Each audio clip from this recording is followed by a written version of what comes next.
Detroit Pistons select Luke Kennard from Duke University. The Utah Jazz select Darius Baisley from Cincinnati, Ohio. Welcome, everybody, to the Triple Double Podcast. And you know what? The guest is going to do his own intro today. We have Chaz, the big ticket Wolfe. Chaz, I'll turn it over to you.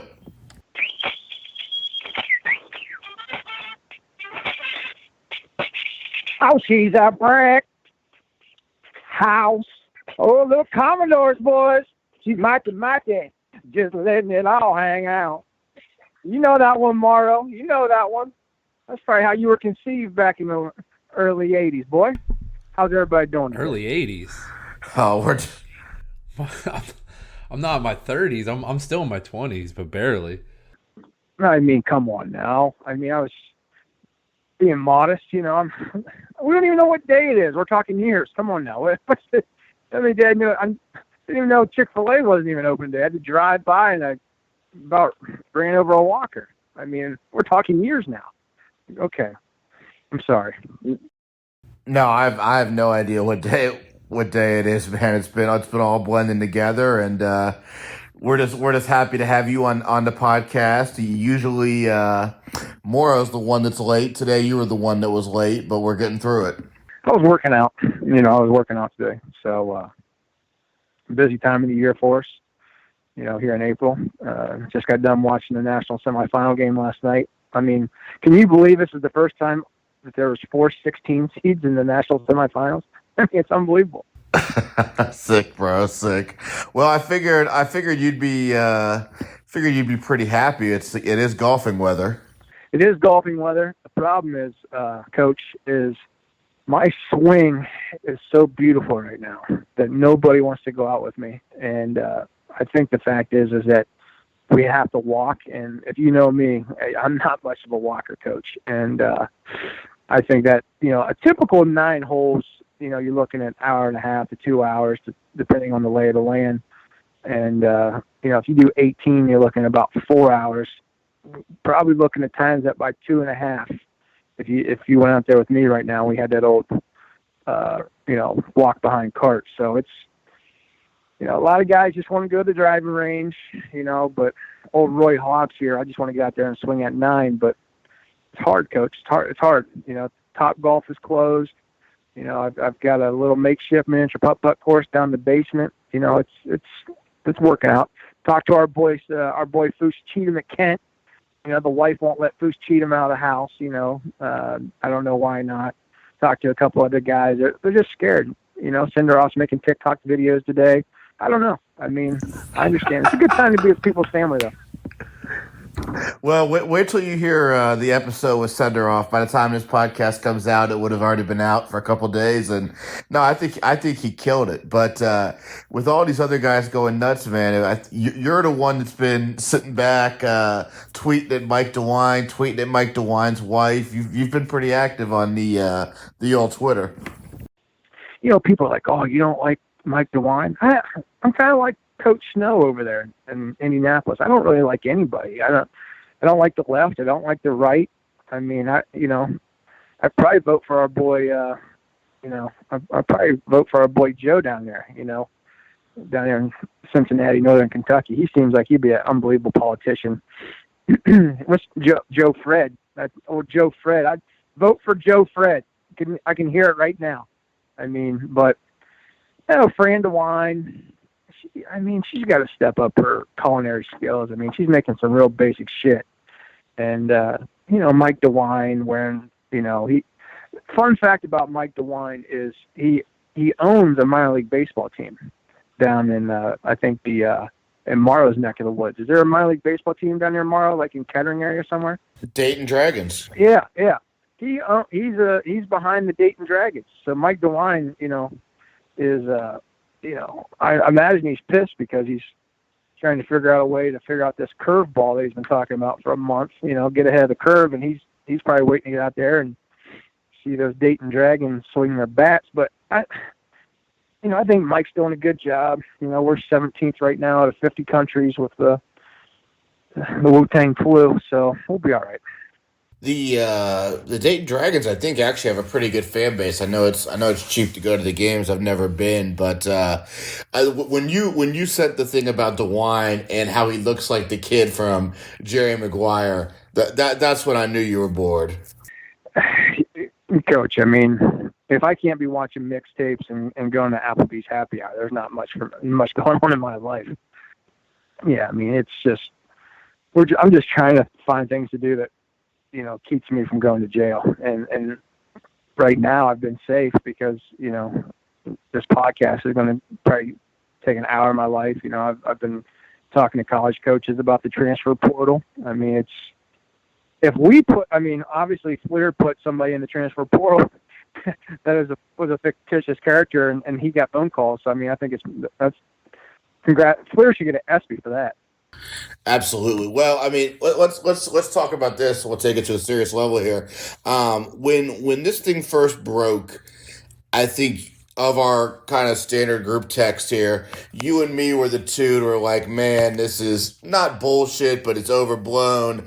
Let's continue to play basketball. Let's live our lives." You went to New York for the Big East tournament, and that gets canceled. But then, reading further into group text, I think you've kind of had a change of heart, and you're kind of starting to believe that this thing is pretty serious. Yeah, I think the adolescent Charles Wolfe, from the teenage years, was joking about it, and not understanding the whole. I'm not an epidemiologist. I had to say that fast in case I pronounce it wrong, but I just thought it was another case of the flu. I just think it was the SARS virus or this or that or whatever we want to use as another pandemic analogy. But, I think now that it's spread to 250,000 people, we see the lives that it's affected. And it's most likely it's not going to touch us unless we have asthma or underlying conditions. But, it is hitting our parents or our grandparents or, those older people that we know. Which from the standpoint, they deserve to live, and they deserve a chance to go out on their own by natural causes. And, with this coronavirus, hopefully that it slows down, and hopefully they find a vaccine. I just, I don't want to be someone that takes it where I don't have empathy or any compassion for people. I mean, because I think that, up front, being a ball buster and a jokester and a clown and having a good time and liking to laugh and enjoying life, people don't think that you care about anything. But, until someone becomes impacted or gets the coronavirus, you don't really take it serious because you're uneducated in it, and then once it hits home, and then once you get a black eye, or once you get, like smacked in the face with it like Donald Trump, and you got to take it head on and just not golf every day or do whatever the hell he does. But you start to take it more serious. And there was a couple people that I know that got it. There's a couple people that I knew that were on ventilators, and it was just like, that kind of sucks. I don't, I don't wish that on anybody. Not that I would wish bad health or, someone getting sick from it anyways, but from the beginning of it, when I was in New York City, I thought this was bullshit because I thought it was just the news fucking with Trump and trying to mess with the election year, because you don't really know what's true with the news anymore. Unless you read and read and read, and then it's like, how much of this is really truthful? So I just thought it was just another play and another ploy by the left and the news to mess with Trump and mess with an election year and, try and get him out of office because the impeachment or whatever it may be didn't work. So that was my whole thing. I was like, oh, it's just another bullshit, false flag, fake news. And then, as it started to pick up, and then when I was in New York City, and then people were freaking out, and not freaking out from the standpoint of like, this is Armageddon or this is the end of days. I've been in New York City quite a bit. I've obviously never lived there, but I've traveled there. I've gone there before. I've been to MSG before. I've been to, on the subways. I've been there enough to know like the different climate of the life, how people were interacting socially was way different. Like no one was outside. No one was on the subway. If they were, it was just because they had to work or, like it was during only means of getting home that day. So it was like, yeah, this probably isn't a good time to stay here anymore. And by that time, it was like Friday, and it was the conference tournaments. I was actually texting some friends that I have in, the MAC and the Big Ten, because everybody was, at that time, before noon on Friday of whatever that date was, March, I don't know, 14th, 21st. I don't know the exact date.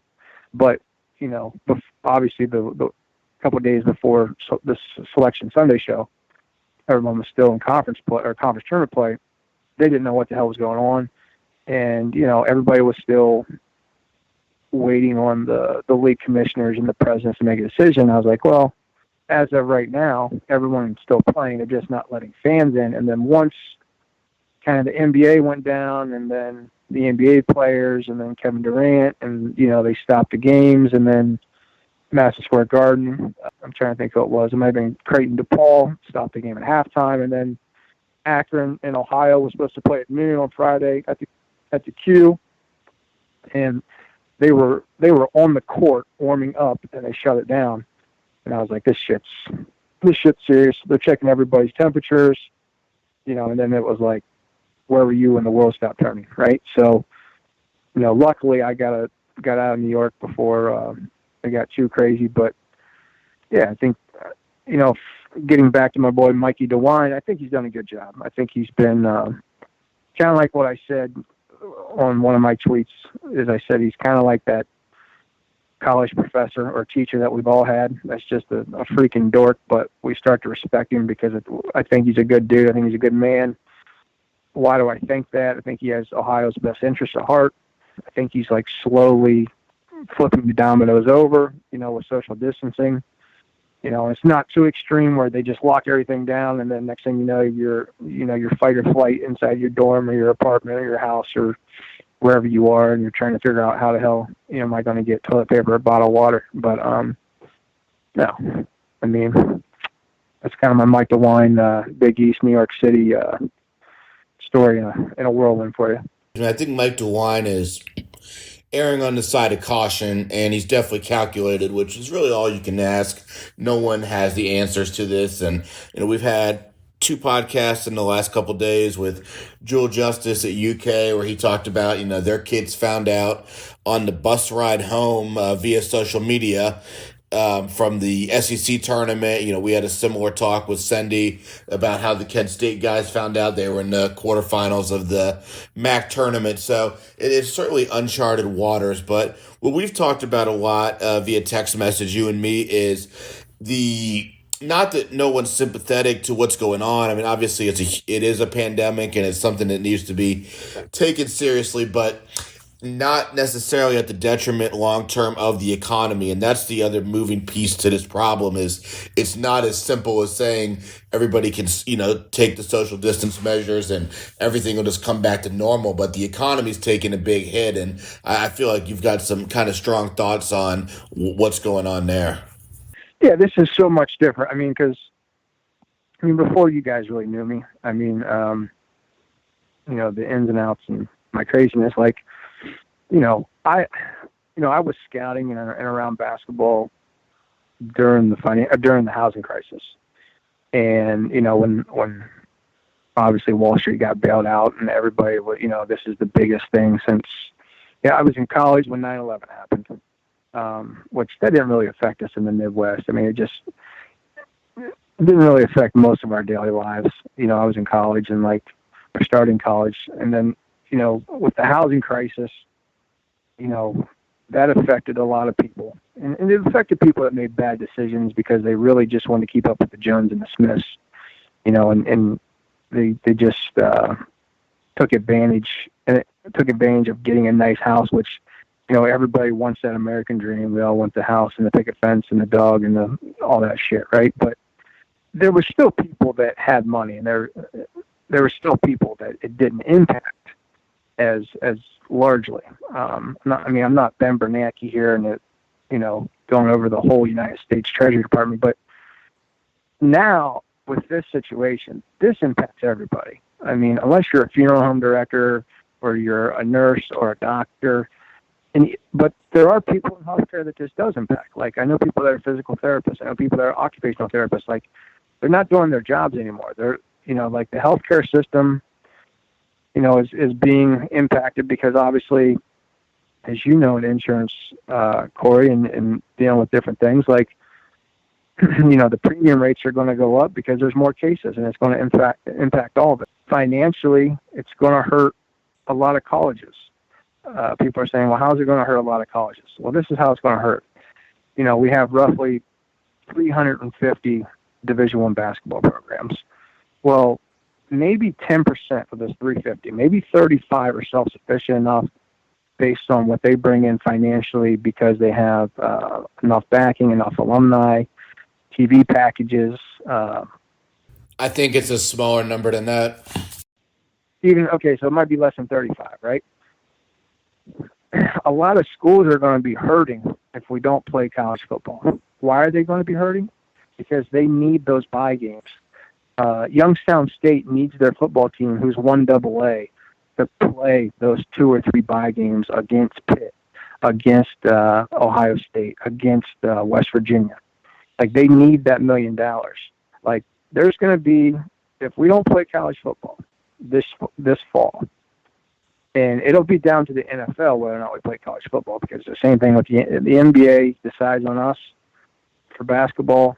The NFL is going to decide on college football. College football is going to decide on college basketball even more, because if they do not receive any of that entire, that funding across the board, and I'm not talking about Ohio State basketball. I'm not talking about Xavier. I'm not talking about Dayton. I'm not talking about Cincinnati. I'm talking about Toledo. I'm talking about Kent. I'm talking about Akron. I'm talking about Youngstown State. I'm talking about low to mid-major teams that need that extra budget money from football to help subsidize their athletic department. That's the big picture in this, low to mid-major basketball. Your high majors are going to be all right. Liberty, they're not a high major, but Liberty will be fine because they net $250 million a year, roughly, on online classes. They're the second largest online class university next to, what the hell is it? Anyways, I can't think. Yeah, I was thinking Amazon, but they're not a university. Phoenix Online. So a Liberty will be fine. But in Eastern Kentucky, they're going to be hit. A lot of those guys. And then also, what's the NCAA going to do when the athletic department's like, well, we don't have enough money in our budget. We're going to have to start cutting sports. So then Title IX is going to be thrown out the window, because it's going to be like, all right, if you look at, I think, I don't know who it was. You can look it up on Twitter. It's a chart, and it shows LSU last year. Football made $56 million. Men's basketball made profit. Everyone else was at a loss. Women's basketball at LSU lost $4.5 million at LSU. So are they going to make a decision? They're going to have to make a decision. Okay, these sports are causing us to lose the most money. It's business. Title IX shit's going to be thrown out the window. It's just business now. Like, football still goes on. LSU, we're still going to see Coach Hill. But, some of those Olympic sports, the tennis, the volleyball, the women's soccer, cross country, lacrosse, how much are we spending on this, that? It's going to get cut until financially, athletic departments, can figure out a way to subsidize this loss. But that's the big picture. And then you talk about, how does it affect us? Well, guys are going to say, well, I can't afford an assistant coach anymore, or I can't afford an ops guy anymore. I mean, right now, we can't host visits. I can't get on the road. We love your stuff, Corey. We love TJ. We love your recruiting reports. We love everything you do. But, right now, I can't even afford to keep my ops guy. So, as of right now, we're on a freeze. I've talked to probably 10 to 15 universities that tell me that they're on a financial freeze right now.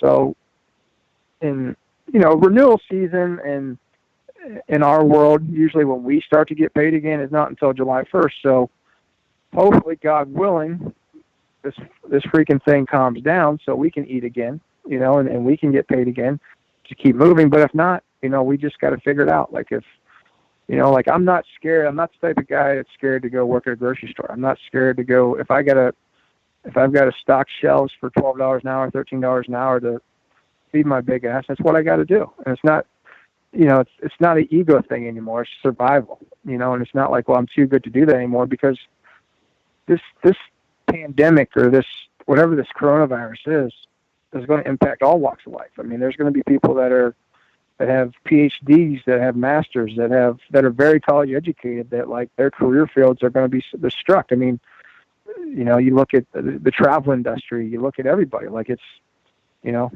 I think the projected unemployment rate is going to be like 40%, so it's going to be like the Great Depression. I just hope that our generation, I hope that the people that, we get to live this thing out with after this is over with, we have a greater respect for one another. And I hope that we, I hope that we don't have a house divided by, well, Trump should have done this earlier, or this or that. Like, the politics should be fucking over with. I'm so tired of like politics. I'm so tired of it. Like, I'm tired of like Republicans and Democrats. This is the first time in my life that I've ever watched the news.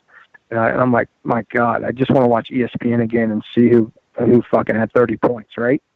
So, hopefully moving forward with this, at the end of the tunnel, that as Americans, we can get past our egos, and, we don't give a shit anymore if you materialistically how much you make, and we don't care where you came from, and we don't care, like, like we still are always going to have that competitive edge to us. It's just, we're just human, but like, I think we'll have a little bit more, sympathy, a little bit more compassion. We'll have a little bit more, understanding, because we've all gone through this. It isn't like our grandparents who went through World War II or went through a war or whatever. Like, this is on the home front now. Like, we're at a war with this invisible virus, and it's affected all of us. And I agree. And then when you talk about universities having to cut budget, and it seems like a minor thing to have to cut something like a scouting service, and that you're talking about a high 3-figure, maybe low 4-figure, depending on the service, bill for the year. But in reality, so what I was saying, Chaz, is that when you look at something like a scouting service for these universities, it's a high 3-figure, low 4-figure, depending on the service, bill for 1 year, which isn't a lot of money in the grand scheme when you're talking about LSU football making $56 million and women's basketball losing whatever million. So it's not a significant sum of money, but the way these accounting people are looking at it, and compliance is, we got 5 or 6 scouting services. We cut all of them. Now we've got 5 or 6 extra $1,000, and it's a small piece, and a lot of small pieces together add big pieces. And, that's exactly what we're seeing with restaurants having to cut employees and everybody's scaling back. And you talked about the unemployment numbers, and that to me is going to be the biggest factor going forward here, is that returning to the American way of life is not going to be as easy as some people think. I think there's still kind of a misnomer out there that once the social distancing is over, that people are just going to be flocking back into bars and restaurants. But some of these large corporations, you said earlier with the universities, I mean, they operate as a business, and they're only going to be as quick to fill up their employees again and bring employees in as consumers are to go to those restaurants, to go to the movies, to go to Las Vegas and all those things. So this again continues to be a complicated issue, and regardless of when that issue ends, from a health standpoint, from an economy standpoint, it's going to be felt for years and years to come. And I think people still don't understand just how bad that's going to be. Yeah, I mean, I think people that are thinkers, I think people that like have some common sense and stepping and put themselves in other people's shoes, slowly understand that drip, and see where the meter is going to need to be pushed. I mean, about 4 or 5 months ago, our economy was really, really good. I mean, we were really strong, and it took about 10 years to build it. And I've talked to some people that, some banking people in the industry, and they throw numbers at you. Well, by the third quarter, we'll see turns, and then by this quarter and that quarter. But like, I'm trying to save the fucking quarter. I don't know anything about 4 months or 8 months or 12 months. I'm just, pennies make nickels, nickels make dimes, dimes make dollars. I'm just trying to like save a little bit of money and not splurge and buy stupid shit. And I'm even myself, like I'm cutting different things out. You know what? I don't really need Netflix anymore. I don't really need that $13 bill. I don't really need to spend, $2.75 on iced tea at Starbucks anymore. I mean, so you start to scale back yourself. Like, what do you really need? Like, I don't need these different things. And that's the same things that universities are deciding on. Like, we don't really need to take this scouting service, or we don't really need to take this, we don't really need to take this new Synergy or Exos tech system this year because the one we got now is fine.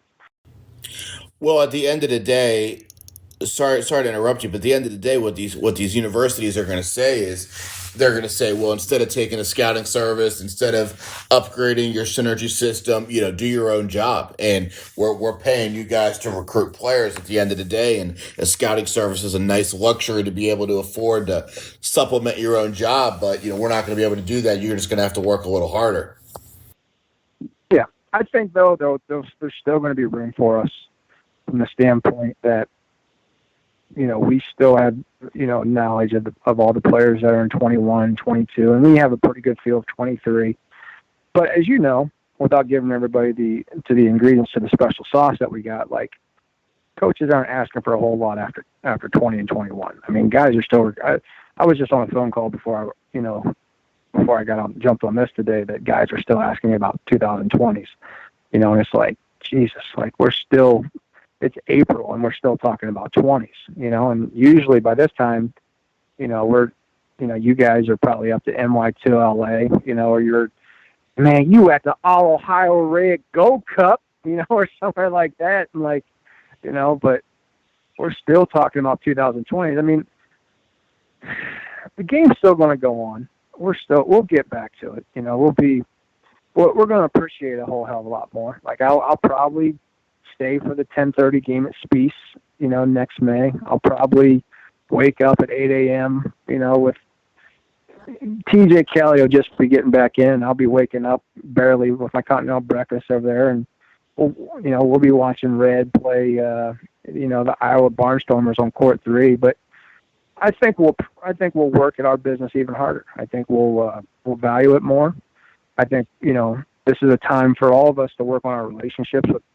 There's some guys that I never really ever talked to that took my service that, like, I just never really ever talked to them. It's email based or text based. And, some people say, well, scouting service can't talk to coaches. Get the fuck out of here. I mean, what do you mean you can't talk to somebody? They're paying you. Like, if somebody calls me about a player, I got to talk to them. Or if not, they're going to drop me. So, I mean, the NCAA, the NCAA right now is the biggest fucking joke in all of sports. I mean, just because of their, amateurism rules and the stupid shit that they think that they can impose on people. Like, they're not even realistic. The reason why the NCAA loses all their lawsuits is because they're not just. They have, they just make up their own good old boy rules and laws and shit like that. So, I mean, I've been on I've talked to probably 4 or 5 head coaches this week, and everything they do is just bitch about the NCAA. All they talk about is the president, these bylaws, these, the transfer stuff. I mean, there's rumors going on that I've heard 2 funny rumors, and I've always heard this one rumor. I've heard that, the big schools, the Power Fives, the Blue Bloods, they want to break away from the NCAA and they just create their own division and alliance, and they'll, TNT or ESPN or Stadium or Fox or whoever it may be, CBS will just pay to televise their games, and they don't need the NCAA to be basically a watchdog for them anymore. They can just move on and pay. The TV money can pay for the scholarships.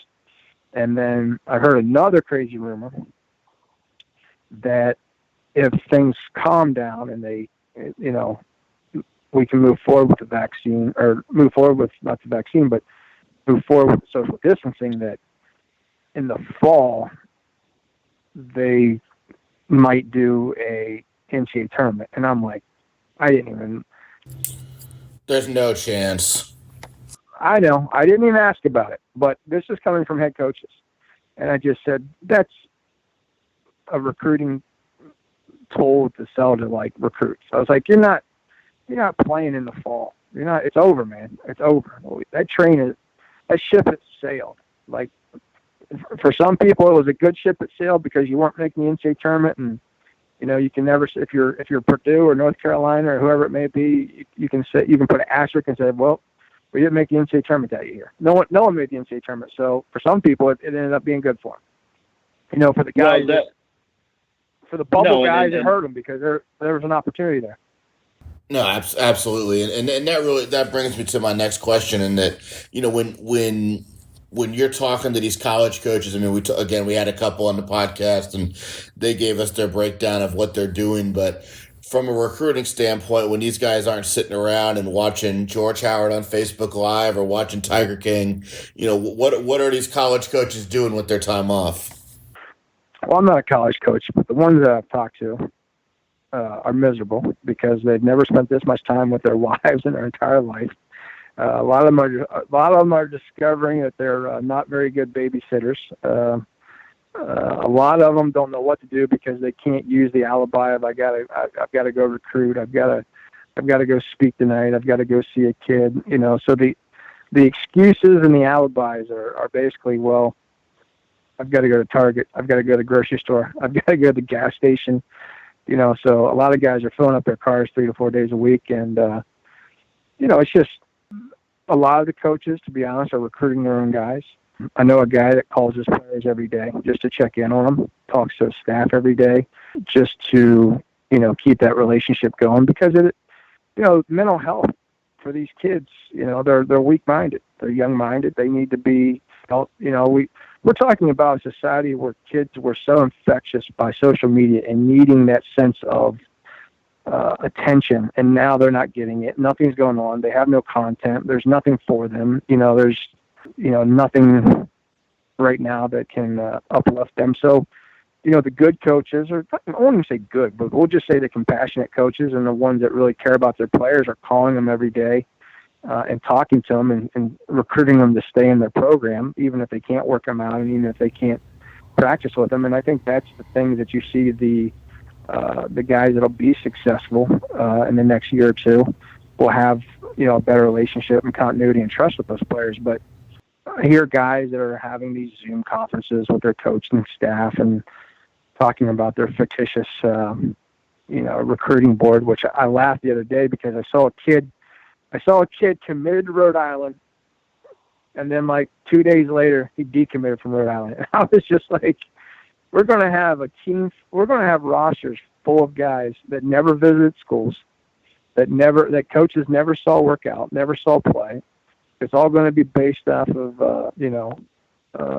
online video or references or, their relationship with that high school AU or prep school coach or whoever it may be, junior college. And then there's going to be guys that are on a team that we'll see, Corey. Like, think about this. If they never played a college basketball season this year, there'll be guys on teams that no one's ever seen play that are in the portal next year. That are like that are like Mark Titus. They're on the all trillion team, just zero across the board. And you'll have guys calling you, and they'll be like, "Oh, what did you think about John Smith at Indiana State or wherever it is?" And you're like, "Never seen the freaking guy play. Like he was just virtually in the port. He's virtually on the roster. You know what I mean?" And like that might blow people are like, man, And I think like if we don't play college basketball this year, there's going to be guys like that. There's going to be guys in 2020, 21 on the Jeff Goodman transfer portal list that whoever it is, a Khalil Smith, you're like, I never saw that kid play. Like I haven't seen him play since like junior year of AAU on a side court. Well, and then forget about the recruiting aspect. Usually by this point, early April, it wouldn't be at this point yet. It'd be a little on the early side, but you would start to have kind of the natural order of how things work in college basketball in April before the live periods where there's the coaching carousel. People change jobs. There's firings, there's hirings, there's assistant coach turnover, and that has happened to a very, very small scale. And I don't know if it'll even happen at a larger scale this year, but I think that is really adding to the uncertainty. And that's not critical of universities because, I think they're doing the right thing and looking at the bigger picture, but it is creating a more complex environment in college basketball. Yeah. I mean, last year we had 61 turnovers, 61 jobs turned over. This year we're at like 22. We're at that old Emmett Smith number. I don't think we've got to Jordan yet. And those jobs that are part of this year, those 22 jobs, not very good jobs. Hard jobs, tough jobs. I mean, Andy Kennedy. Obviously Andy Kennedy, former Cincinnati, interim head coach, got UAB. I'm looking at it just from what I think is a good job. That's probably the best job that somebody got. I mean, some guy named Bucky got the Sanford job where Scotty Padgett got fired. I mean, Sanford had to pay Scotty Padgett like 3 years left of his salary. It's dumb business. It's dumb. And then, Rick Pitino gets Iona. Slick Rick's a monster. He's going to, he could win anywhere. He could probably win a national title at Urbana. But, people were like, well, he should have held out for a better job, which what the hell is a better job right now? I mean, he's a New York guy. He's in New Rochelle now in Iona and the Gales, and he's going to kill it like he always does. And then, I mean, we haven't had there's not one job in Ohio. Usually we have one out of the 13, which, I think if one or two would have came open in Ohio, it would have been like Wright State or Bowling Green, only because Huger and Nagy would have got other jobs. They would have bounced to get another job, and I think Wright State is the best loaded mid-major job in Ohio. And people are like, well, why? And I think why is because it's got history of success, and it's easier in the horizon. This is a snow cone Kahneman Group thought. You ready? Here's a Kahneman Group. The Kahneman Group thought.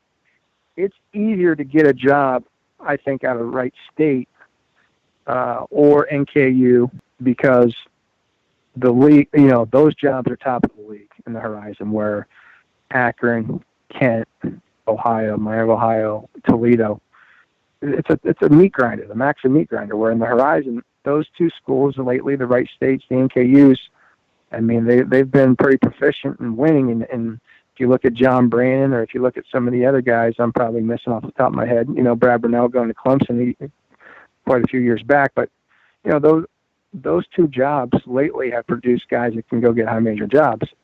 Getting back to the coaching carousel, I mean, there's like 4 jobs that are still open. I mean, Uwe Pui, is not going to pay much. And I imagine they're going to keep the interim head coach.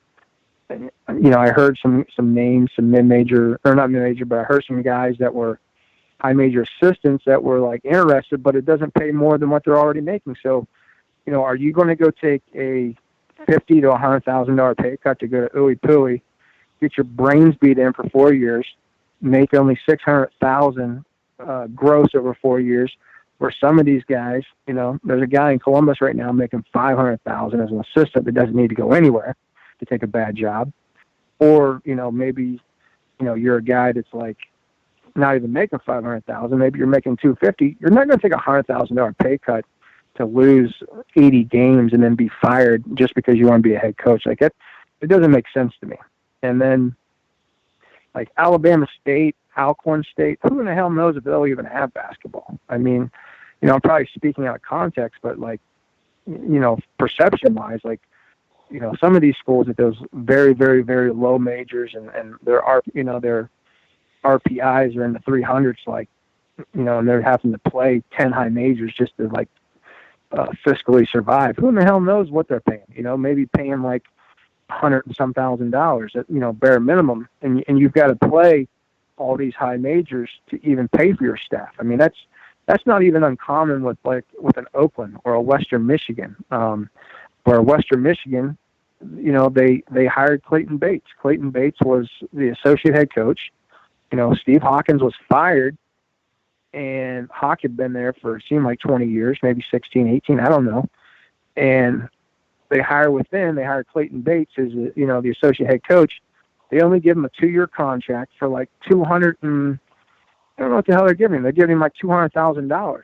I mean, Youngstown State with Jared Calhoun, which is the lowest paid job in Horizon next to probably Ooey Pooey, he's making like 220 in the Horizon, and Clayton Bates is only going to make that in the MAC. So they, obviously Western Michigan is financially trying to figure out what the hell they're going to do up there by only paying a head coach $200,000. So they're not putting a whole lot into their program. So if you look at it, where I don't know what Cindy makes at Kent. I mean, obviously it's a state school. I can look it up, but I'd say in the 400s. Not Cinderoff, but Johnny Gross, over at Akron, makes about 600, which is a lot, which is a higher end in the MAC. Jeff Bowles at Ohio makes close to 700. Todd at Toledo, I'd say Todd's in the 5 to 6 range. I don't know what Jack makes at Miami, but I mean, you start to see the drift here. We're paying a guy at Western Michigan 200, where Jeff Bowles is making 700 in the same league. Like, that's a hell of a big difference. We're not talking to Missouri Valley back in the day when you had Greg Marshall making $3 million, and you got the guy at Evansville making maybe $500,000. So like it's pretty drastic measure. But I spoke to Evan Daniels, about a couple things, and he was asking me about if he thought there was going to be any turnover. And there's a couple jobs that I put on Twitter. I'm at that time right now where I don't want to say a guy's getting fired. I feel bad. Doing that. I'm not that big of an asshole. And because even if a guy never subscribed to your service or like big time to you, and there's guys that do that to all of us, we just don't have a relationship with them. Like, there's a guy that I think we all can agree on that's big time to all of us that probably doesn't subscribe to any of us. And I'm not going to mention any of his names or mention his name, but he's not going to get fired, but he should have got a job this year, a better job. But like, I don't wish that upon anybody right now, even my worst enemy, because I just, I want to see people, I want to see people keep going. And I'm at that point where, and I heard Dave Tell on a podcast a while ago say that we as critics of sports sometimes over-evaluate people because we feel that, maybe John Cooper was not good at Miami, Ohio. Okay, John got fired, right? And then he's at Oklahoma State now. Well, John, he's a shitty guy, or John just sucks, or John's not any good at the business. Well, you know what? Sometimes that's not the case. Sometimes the guy took the job because he wanted, it was more pay, and he didn't understand obviously what it took to win there. It doesn't mean he's a bad person, and I think we sometimes get caught up in the aspect of a guy fails somewhere, then he's not a good person, or he's not very smart, or he doesn't know what the hell's going on, and he should have listened to me, or, of course that fucking player's in the transfer portal. I told that dumbass that, that guy was going to be a transfer, and he didn't listen to me, and I'm beating my chest, and you should have gave me $600, and I could have saved your fucking $600,000 job, right? Like, we get caught up in that, and it's petty. And I'm trying to take a different approach with that now. I'm not trying to be so insensitive and misunderstanding with guys, and I'm trying to say, okay, I understand, and that's kind of where I am, full circle with all this is you can't, some people just are never going to listen. You can take a horse to the well, but they might not drink, right, Mauro? And, I think with this coaching changes, we're not going to see a lot. I think this is an awful time for a head coach to fire anyone on the staff. No matter unless the guy has NCAA violations or tried to sleep with your wife, I don't think you can fire him, Hell, we all watched The Scheme, on HBO, and it was interesting. I think a lot of it we knew about because we're we're in the bloodline and the guts of this shit. We know the ins and outs of college basketball and how you operate, and I think we all could be pretty good cheaters. We know how to cheat if we wanted to do it. We just try to keep our head above water and stay on the narrow. But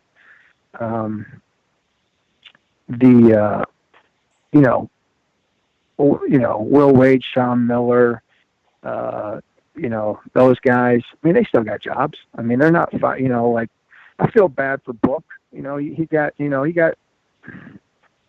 I mean, those guys, they were tempted. It was like extortion. And Christian Dawkins, I never really ever interacted with him. I mean, I liked from the scheme. I liked the whole El Chapo comment that he made for the folks that saw the scheme on HBO, the little 2-hour documentary, the FBI case into college basketball. But I only have really one big issue with the whole thing, and the biggest issue is the guy needed a better shirt. I mean, the shirt was coming unbuttoned at the bottom. And I'm thinking, this guy, I mean, could he not had a better shirt for that interview? I mean, the buttons were coming undone. But no, with that being said, terrible time to fire people. I put on Twitter that an A10 job was coming open. I'm not going to mention which one it was, but I heard that through a search firm. I've got a friend of mine, not Kahneman. We need to have it every time I say Kahneman, you got to take a fucking drink. But it wasn't Kahneman, but it was a legitimate search firm out of Atlanta. And my buddy on the inside told me that the job was coming open, but I think it was just the athletic directing job that came open. So no, I feel bad for ever saying that a guy is going to get fired, and that's something that's another thing that I'm going to bury. Is I'm not going to talk about. It used to be I'm not going to put a kid on blast. I did that before, in my younger years, and that doesn't ever work out well for you. My new thing is I'm never going to say a guy is getting fired. Now, if he gets fired, but I didn't report it, if John Rothstein reports it, or Jeff Goodman reports it, or whoever, Gary Parrish or whoever it may be, reports that a guy gets fired, then I'll just put my list out of candidates for the job. That's my favorite thing to do. Well, you tied two things together, I think, in the scheme and the coaching carousel, and it ties together well because you talked about guys who get fired. It doesn't mean they're bad guys, and I think sometimes it's the exact opposite, and that it's a brutally competitive business. It's a cutthroat business, and if you're a quote unquote nicer guy, you're gonna have a much less likelihood to find success as a head coach. And I think guys who have been in that second chair have moved over to that first seat and found, you got to be an asshole to be successful. It's 99% of them. Even the guys who the public might think is a sweetheart probably aren't as sweet as they think. But that really ties me into the scheme. And I wanted to talk to you about that. I mean, I interacted with Christian several times when I was working for Rivals. He had Kyle Kuzma. He had Josh Jackson, Jalen Johnson that played at Louisville, I think was gone. Maybe I saw him there once or twice. He had a couple other kids, but I interacted with Christian. He was on me on how can we get a certain couple of Ohio kids to play for Dorians, and then talked to him a couple times once he moved on from there. And I can tell you from following the story, I think a lot of the scheme was bullshit, and that obviously it's only told from one side, and the FBI is not going to comment or, be a part of that documentary. And then the whole malfeasance with the one agent that misallocated funds in Vegas. I didn't know that side of the story, and I think that to an extent is a significant thing on Christian's behalf. But some of the things that Christian said, I mean, to me on that documentary just don't add up. And you talked about Book and Tony Bland and those guys, and unfortunately they're a victim of circumstance, and it did turn into what I would say is entrapment of those guys. I would never use the term entrapment for Christian Dawkins or even Merle Code, some of those other guys that were defendants in the trial. But the college coach aspect, I mean, we've talked about this on the podcast before, that's not even a realistic way in which universities that do tend to cheat even would cheat. And I think you talked about it before too. They said that Book accepted $10,000. Well, you and I both know that if there was cheating, I'm not saying there was or wasn't, with DeAndre Ayton, the price is going to be a hell of a lot more than $10,000. Yeah, DeAndre Ayton's $10,000 a month. I mean, DeAndre Ayton is worth every fucking penny. I would pay DeAndre Ayton $100,000 to pay for me. Here's the issue. The Brian Bowen thing is so ridiculous. Brian Bowen is not worth $100,000. I mean, my next scouting service is going to be how much guys are worth. It's not going to be leveled. It's going to be, this is how much I would pay for him. There's going to be a lot of zeros. Just how much? None. This guy here, his mother better do something. This guy here, his sister better do something. This guy here, his grandpa better freaking be in a nursing home because I don't want to deal with the grandpa. So like, I laughed at some of the Brian Bowen shit, and I was just like, $100,000 for that freak. If I would have gave Brian Bowen $25,000, I would have said, that son of a bitch got to get a haircut. He's got to get a haircut. Well, part of it, though, part of it, I think, to clarify, was it was super late. I think it was like May, and guys start to panic. We need a wing for next year, and the market saturates. Louisville was never even in Brian's top 10. He was never in the top 10.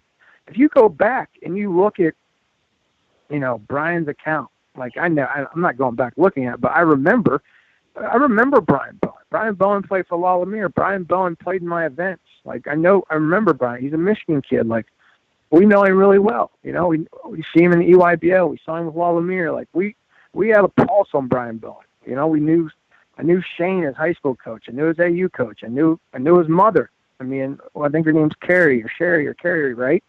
Like talked to his mom numerous times. Now I don't think his mother ever knew. If she was, she might have been naive, but the dad obviously was on the tape, but I don't think the mother was, because every time I talked to the mother, it was always, I think the whole thing is I think the dad, and it's the way recruiting works, is it's all paid by influence. If I was recruiting Mauro, right, and you're Mauro's father or your brother or uncle or hang around or AU coach, and I'm giving you $25,000, you're going to tell Mauro, yeah, you want to go to Stark State University. Chaz Wolfe's the best. He runs the best style plays and gets you the NBA. They do everything right. They put the NCAA tournament. They're going to put everything around you. You're going to get the keys to the car. And I'm paying for influence. And obviously, whoever was recruiting Brian or DeAndre, the whole thing with the agencies and the whole thing with the runners is you're just paying for influence. And that's the thing with college coaches, like, they want to do it the right way, and they want to have where their personalities come through and they win. But some of these guys got shit personalities. That's why they cheat, because they can't. It's prostitution. They can't get the girl straight up, so they pay for her. It's the same thing in relationships, and like, maybe this is the only way they feel that they can get involved with that guy, and they know that they have the resources to do it. Is it fucked up? Yeah, it is. It is a little bit, but it's been going on for hundreds of years. And we know, the college coaches know, we know right now who's been paid in this 2020 class.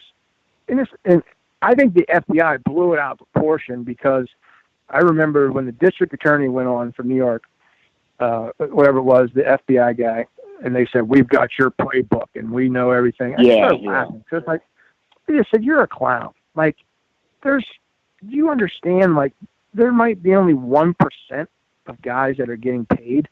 And I think they thought they caught a whole market, and if they really wanted to catch a whole market, they should have went to college football, because that's the wild west.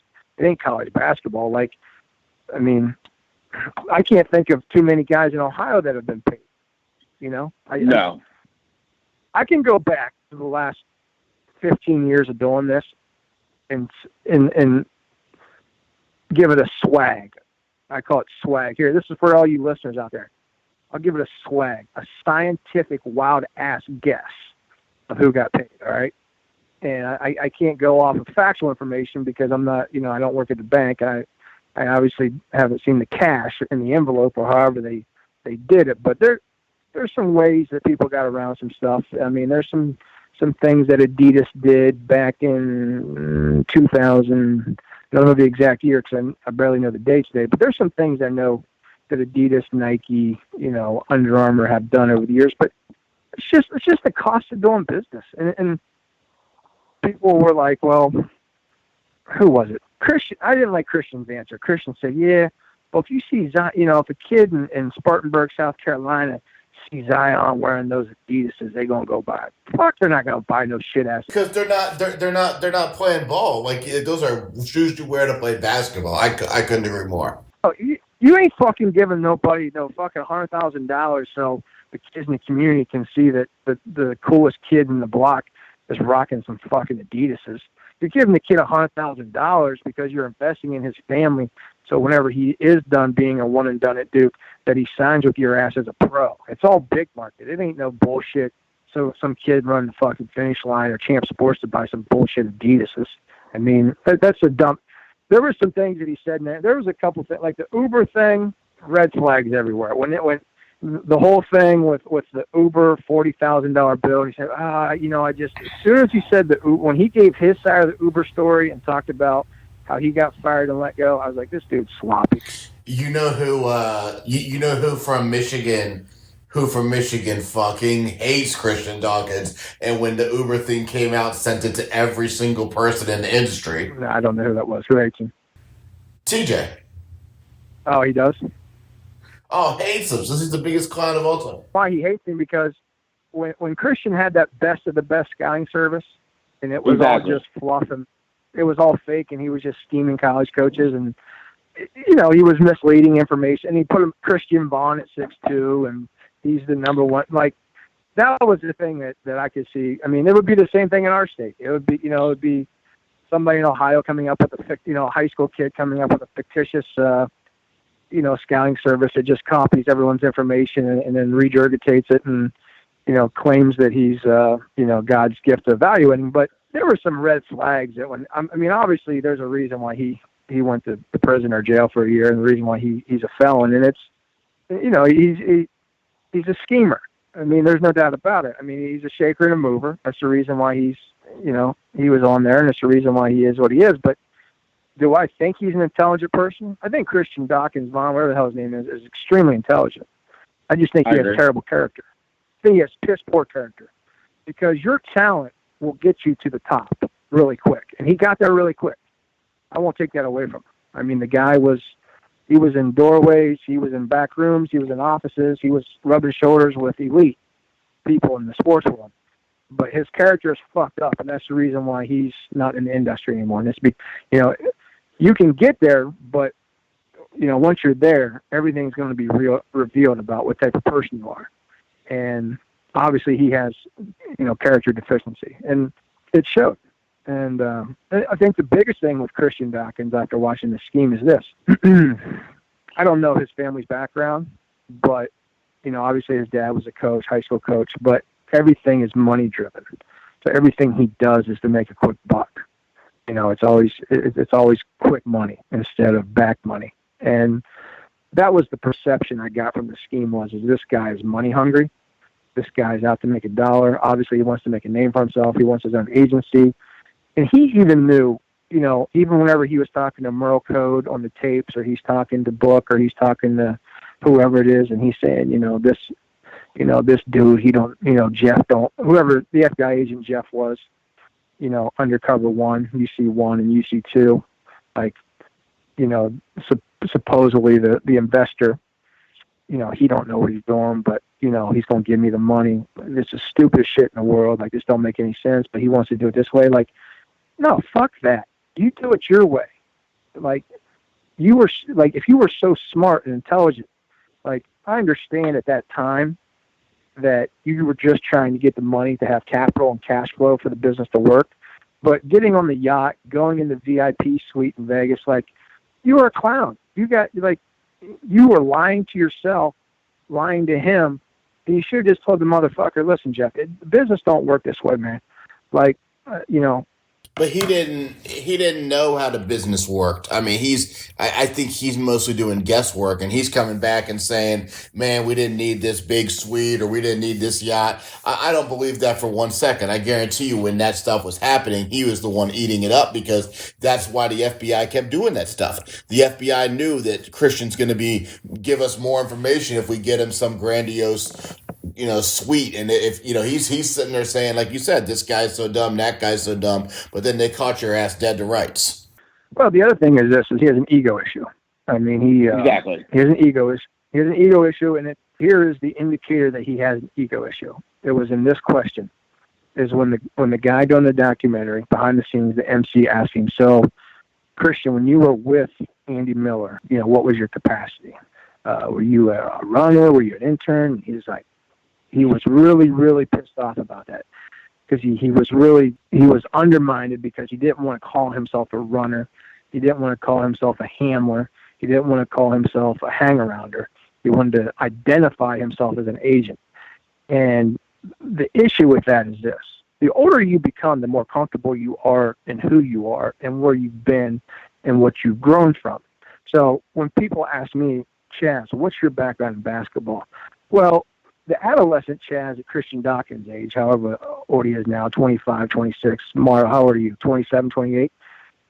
At that age, I would have probably lied or fibbed and said, oh, no, I was like a student assistant. I was supposed to be a walk-on at Marshall, but, I told my, I got hurt, and then, coach kept me around, so I was like a student assistant.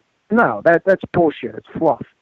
Like now, the late 30s, graying, barely can get out of bed. Chaz is more like I was a manager. That's what I did. I put ice in bottles. I did laundry. I ordered pizza. I did class checks. I did this. I did bullshit non-basketball work for 3.5 years in college until my junior, senior year where I could get involved and they trusted me enough to work a guy out. Like that was my biggest issue with Christian Dawkins was the Uber thing. The Uber things are just, when he said, well, I still had, listen, I've got my girlfriend's credit card in my Uber file.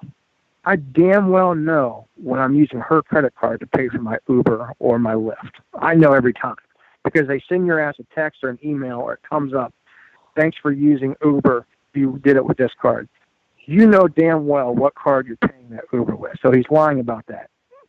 Second thing is I didn't like his answer dealing with what capacity were you with Andy Miller.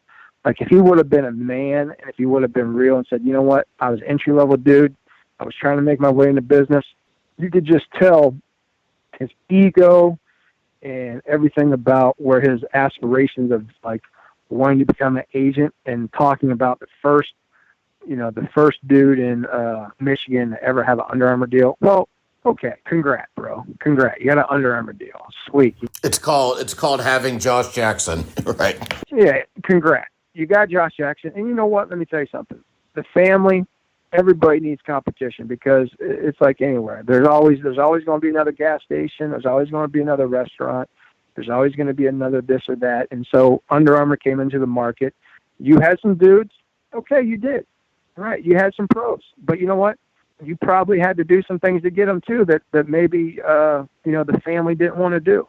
Maybe, and you had some guys that obviously weren't going to pay to go play with, Grand Rapids Storm or go play with, Michigan Mustangs or whoever it was at that time. So, like, congrats. Like, you got some dudes, but, like, just the whole ego thing rubbed me wrong. We know those type of guys. And, I mean, we know when we're in a gym and we're in the live events, if it's in April or May or June, July or August, September, we know who the shady dudes are in the building. We just know. We know who they are. Like, they just stick out like a cough in the library. No, absolutely. So, that's my thoughts on Christian. And in closing, I think to people who've been around basketball that really exposed him, I think the HBO thing was okay. I think they could have taken a little different angle and be interesting to think. I want to talk to. I had a couple friends who aren't basketball friends that I told to watch it and interested to see kind of what they take away. I mean, I definitely think they're going to say, how do Will Wade and Sean Miller have jobs? And, that's a legitimate question. But no, that's a good chat. I said we took your hour up here. I don't want to keep you forever, but, want to thank you as always for coming on the podcast and, giving us some perspective. This was a deeper Chaz Wolfe than we've gotten in the past. Yeah, you know what? We went into a whole, this was like a Kanye Sunday service one you got. So, I mean, if I, when you guys post this podcast, maybe I need to put my Venmo account up there and some people can do a little bit of tithing during this time. I felt we did some chicken soup for the Sunday soul. There you go. There you go. Well, we'll do the Chaz Wolf gets more Chick-fil-A fund. We'll do that real soon. So, ladies and gentlemen, that was Chaz Wolf. For Jason Moore, I'm Corey Albertson. You listen to the Triple Double Podcast.